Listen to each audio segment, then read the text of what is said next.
We know that every journey has its potholes, if you will, those moments, those times when it just didn't work and maybe you felt like giving up. So I'd love for you to share a story about when it didn't work, what you learned from it, but really take us to the moment in time so we can experience it with you and then share how you found correction as direction.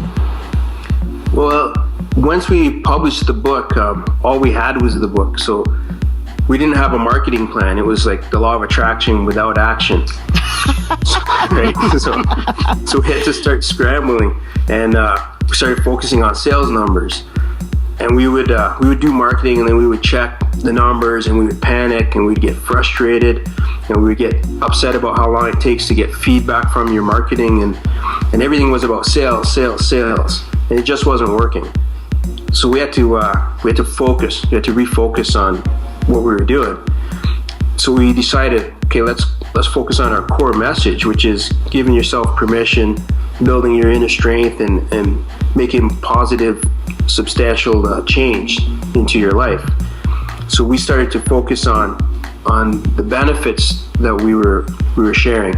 And once we started to really focus on the benefits and not worry about the sales and not try to make sales, but just try to really let people know what we do and why, how it can help them, things really started to turn around from there. And at that point, it turned where we met David Ricklin from South Growth, and also we started working with Jim Britt and Jim Lutz from the Change Book series, and everything really turned around once we changed our focus and we got away from just pushing sales, and we got to the core message and really made everything about just sharing that message.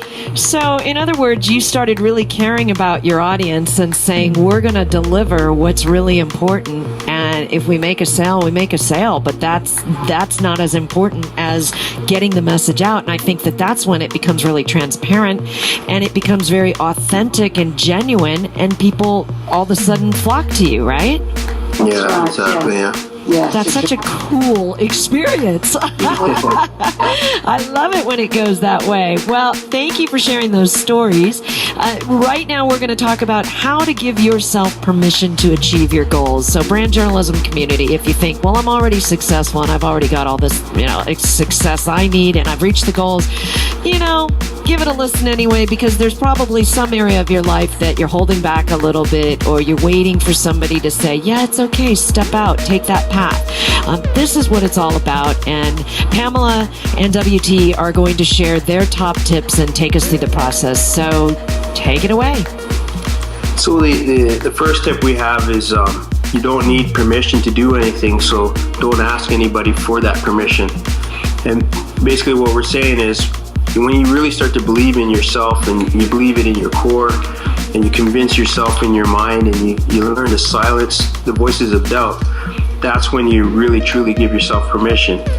And once you're able to do that, you can focus on whatever goal you have, and nobody can talk you out of it, because once you really believe that you can achieve it, but it's a mental shift.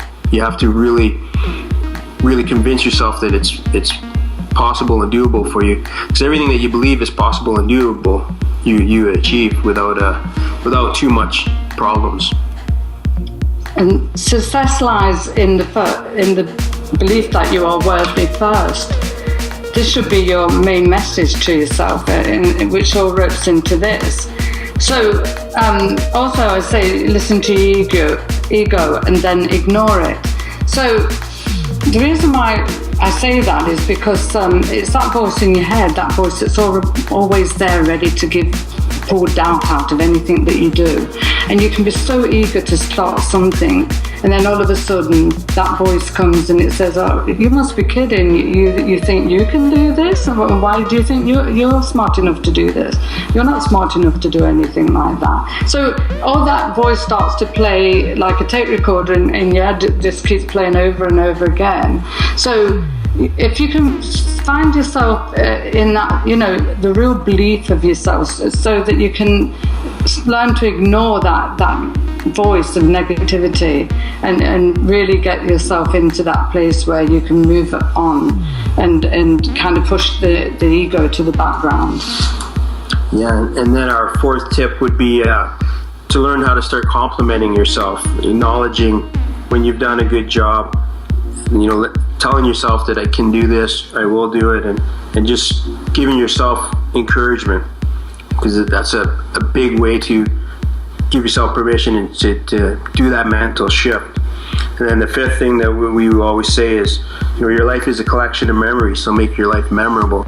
And what we're talking about there is everything you do, like we talk about this in all our books and in the Change Book series, everything that you do, make it about the experience of doing that, and make that experience, because that's how you build your memories. They're all experiences that you have, and also focus on experiences that you want to have. So those are our 5 tips. So if right now someone is listening to this and they have an idea, but maybe they've done this, they've shared the idea, which I think Napoleon Hill is the one to talk about, like kind of keeping it quiet. Don't always share your idea. And that's not, brand journalism community, for those of you who haven't read it, that's not necessarily because he thinks somebody's going to steal your idea, but it's because he thinks that people are going to shoot it down. And then you get discouraged, right? We've all been there. So real quick about my background is I became a TV news journalist at a very young age, like 19 years old, in the San Diego marketplace. So really quite unusual that I would be working in the San Diego marketplace. But ever since I was 12, I wanted to be a TV journalist. And I would tell people, and they would say, oh, that's like wanting to be a model or an actor. Nobody does that. And I was like, what are you talking about? Some people do it, Why can't it be me? And I honestly didn't think it wasn't possible.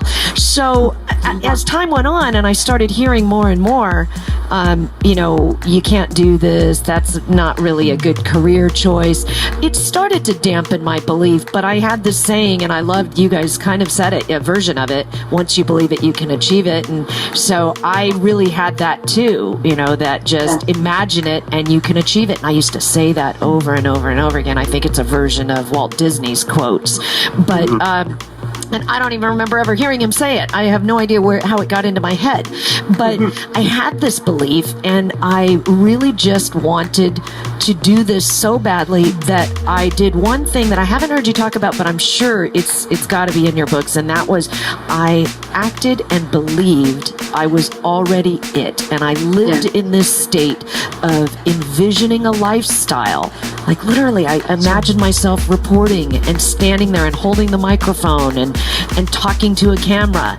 And I truly believe if I hadn't done that, I would have never been able to get through this period in my life where a lot of people were not supportive of what I was choosing to do. Some were, my family, but a lot of people didn't think it was possible. What do you guys have to say about envisioning? Absolutely, you're right. And this is what we both write about, isn't it, all the time, that you have to live it. Yeah. Yes. In the Change Book 10, that's our chapter is all about building that experience of a future event that you want to experience. Yeah, right. Lessons of how to really load your subconscious mind to be able to believe that. Yeah, this isn't hocus pocus, and I think it's a lot more commonplace, or at least it's a lot more mainstream today, kind of like talking about yoga, Buddhism, and Thai food. Yes, yes. My father's from Bangkok, and if I said I was Thai 25 years ago, people went, "Oh, you're Taiwanese." Wow. No. So I think all of this is really coming full circle, and certainly The Secret helped it. And so the more people discover about this, but the more they realize, no, it's not just this like malarkey. It really is true stuff. So thank you so much for what you're sharing. I can't wait to read some of your books and check it out, because I certainly believe in it. But we got to move on in the essence of time. It is time to think like a journalist. You've been hired to help an ailing company that's about to financially collapse, its reputation shot. You have a month, $1,000 budget, a smartphone, and a laptop. WT, how do you begin to turn this company around? Well, the first thing that I do is I change the focus of the company, and we're going to rebrand as a customer service and a customer experience company. I ran into this actual situation back when the stock market crashed in 2009, and that was what we had to do to get things turned around. We really had to focus on the customer first and making sure that the customer experience was great, because all the products are the same no matter what industry you're in. The big difference is how well do you look after your customer. So good. What is one piece of